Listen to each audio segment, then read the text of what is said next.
Hello everyone, welcome back to the channel. I'm Ben, this is Books of Genghis Khan, and today I have for you my top 10 books of 2023. I'm going to limit myself to one book per series, or sub-series in some cases, and there will be some repeat authors on here, and it was a tremendous year of reading for me.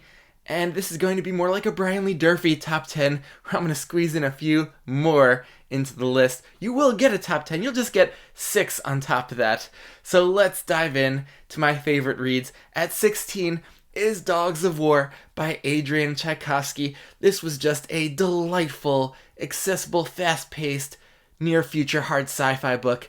And at the center is this POV of a dog, a bio-enhanced, intelligent, verbal dog named Rex, and Rex is just a very good boy and was a really just special character to spend time with in this book. And I think it's pretty universally the case for people that try out this book. So that it all seems interesting, where a dog is part of this mercenary paramilitary group with some other bio-enhanced creatures. This would be worth checking out. Alright, next at 15 is Dragon Keeper by Robin Hobb. That's the first book in the Rainwild Chronicles. I was going into this with pretty low expectations, but then this became the Elderlings Book 1 that hooked me in the fastest out of all of them. I was emotionally invested in every single one of these POVs, and the setting in the Rainwild I just loved and was so immersive. The particular plot of this book and this part of the series is so high stakes. Man, I loved this from the beginning, and am so eager to continue on in the Rainwild Chronicles into Book 3 soon. And then at 14 is Tress of the Emerald Sea by Brandon Sanderson, a magical, creative, fairy tale story that just had me completely entranced with the setting and the spore oceans. And the main character Tress was so earnest and good-hearted and plucky and capable. And the side characters were very vibrant and all played important roles. Yeah, just a wonderful Sanderson book to start out the year of Sanderson. At 13 is Jade War by Fonda Lee.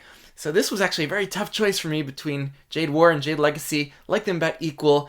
And with series like this and trilogies where it's really just one whole big story split up into volumes, it's so hard picking out individual books. But Jade War, I just was so engaged with from page 1 to the end. The expansion in the world as one of the characters travels to another place and is living there, and then just the continued drama that's taking place in Janloon. I was so gripped, and everything from the action to the character interactions I was invested in, and this was the book that really made this Greenbone Saga series into one of my new favorites. So just a perfect sequel and middle book of a trilogy there. At 12, talking of book 2s, is Red Seas Under Red Skies by Scott Lynch, book 2 of the Gentleman Bastard sequence. This was a big surprise because I was not in love with Lies of Locke Lamora. That one just didn't click for me for some reason, and I'd waited a couple years, but I was wanting an audio-only read, and I love Michael Page's audio for this, and it captured my investment in a way that book 1 just didn't. This particular kind of plotting and setting out in this kind of casino-y Venice type of sea-based society that we're exploring, and then the pirate aspect that's given away kind of on the cover. Once we got out on the seas, I just loved it so much. I got invested in Locke and Jean as characters really for the first time, and their relationship really started to grow on me. And Scott Lynch's kind of mystery box plotting and the way reveals started to happen and their schemes revealed just worked for me in this book so well. With me being engaged by the plot and caring about the characters now, I think everything was just clicking. Lynch's witty dialogue and prose and just was hitting for me, and the humor and with Page's delivery, it was all just working. And this book was a true gem for me this year and was a real delight that now I can hop aboard the Scott Lynch hype train. At 11 is Elder Race. This is the second appearance by Adrian Tchaikovsky on this list, and this is kind of sci-fi standalone long novella, short novel, about 200 pages, but there was so much substance packed into this one, and it felt like a much longer novel in terms of the care and investment that I ended up having with these characters and this plot. This is a very fascinating setup with an alternating POV structure where one character is kind of the protagonist in a futuristic sci-fi novel, but the other character is a protagonist in an epic fantasy series, and just their different viewpoints based on where they come from and their understanding of the world and technology just made this so fascinating when they come together and have to communicate across their linguistic barrier, but also their barrier in understanding of the way things work. So this was just a really cool premise and idea, and just had me absolutely gripped. And the way that Tchaikovsky pays attention to language was so impressive in the different feel and voice for the different POVs. Tchaikovsky just did it again for a short book that left an impact. It was Ogres last year. That was an incredible novella, and now this one, where just I can't believe it was that short for the punch that it was able to pack. Number 10 is the only reread of this year, which is Victory of Eagles. That's book 5 of the Temeraire series by Naomi Novik. So this is historical fantasy set during the Napoleonic Wars, but with dragons as part of the world building.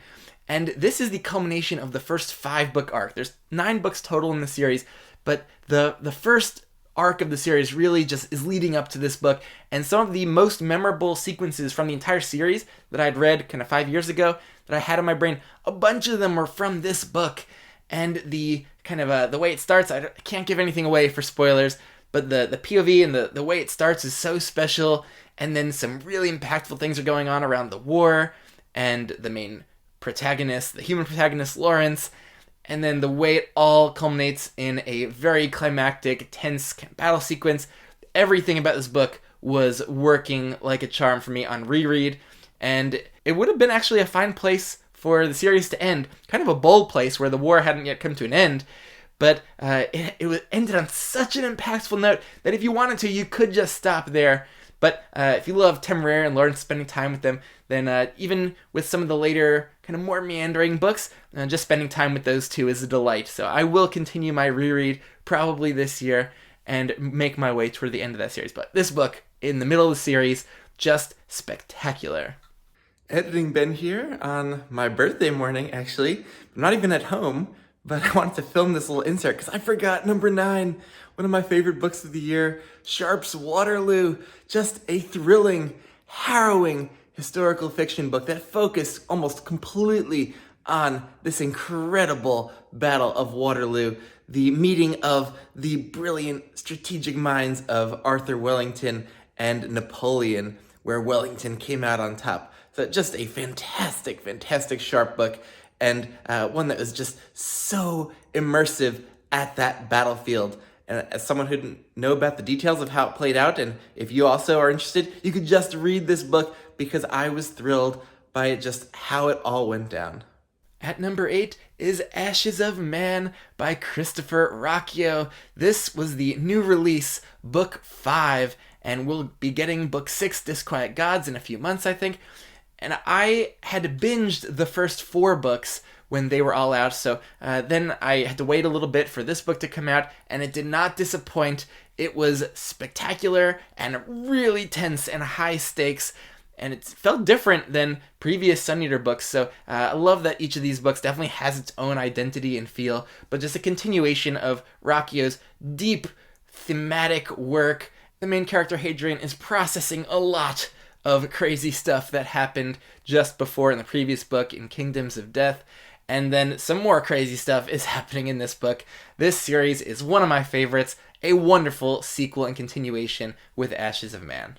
At 7, and I could have picked a bunch of books from this series for this spot, but I just had to land on one, and I'll go with A Clash of Kings by George R. R. Martin. That's book 2 in A Song of Ice and Fire, and this could have easily been Fire and Blood, which I loved, or A Feast for Crows, or A Storm of Swords, but I loved all those books just about equally, so I'll say it's basically for all of them. But Clash of Kings was a book too that was so gripping from start to finish. I loved the expansion in POVs and locations, and this title, A Clash of Kings, is so descriptive. It's a perfect title because it describes the kind of overarching plot of this book as lots of different people are vying for power in Westeros and out east in Essos, is that called? But this was just an incredibly just suspenseful and gripping sequel with an amazing prologue and climactic sequence, the Battle of the Blackwater, that blew me away. And also, Tyrion Lannister, a fan favorite character, really has a lot of page time and in a position where we get to really appreciate his cleverness and politicking and maneuvering, and that was a delight throughout the kind of middle portion of the book. So yeah, one of my favorite reads of the year, but really representative of this amazing journey I went on with that series this year. At 6 is Yumi and the Nightmare Painter by Brandon Sanderson, my favorite of his Secret Project releases this year. It had me so emotionally invested in the two main characters. It was so creative with the two different settings, this particular plot that I hadn't experienced the likes of before, and then the climactic Sanderlanche was just this high fantasy epic sequence that I loved. And the book art in there was amazing. The audiobook, great. The way it switched between Michael Kramer and Kate Redding. Man, everything about this was a magical read, from the faster-paced sections to the more slice of life that was just very cozy for some of the time. And so, yeah, I really liked a more romance-centered book, too. And I know he did this as a kind of book that he was writing specifically for his wife that he thought would appeal to his wife. And it really worked for me, too. And it felt different than all of his other Cosmere books. So, a really fresh new Sanderson read there. At number 5, and this was actually an easy choice from this series, is Fool's Fate by Robin Hobb, the third book in the Tawny Man trilogy, this kind of middle trilogy in the kind of Realm of the Elderlings Fitz sub-series. And this whole trilogy was spectacular. I really loved the interesting kind of setup book in that started this out with Fool's Errand. And then the middle book, where not a lot of narrative events are happening, but this slice of life time really also worked well for me. So everything in the series was leading up to this very impactful climactic book. And this wouldn't have been as powerful without those two books before it. But then the payoffs were just tremendous on an emotional level.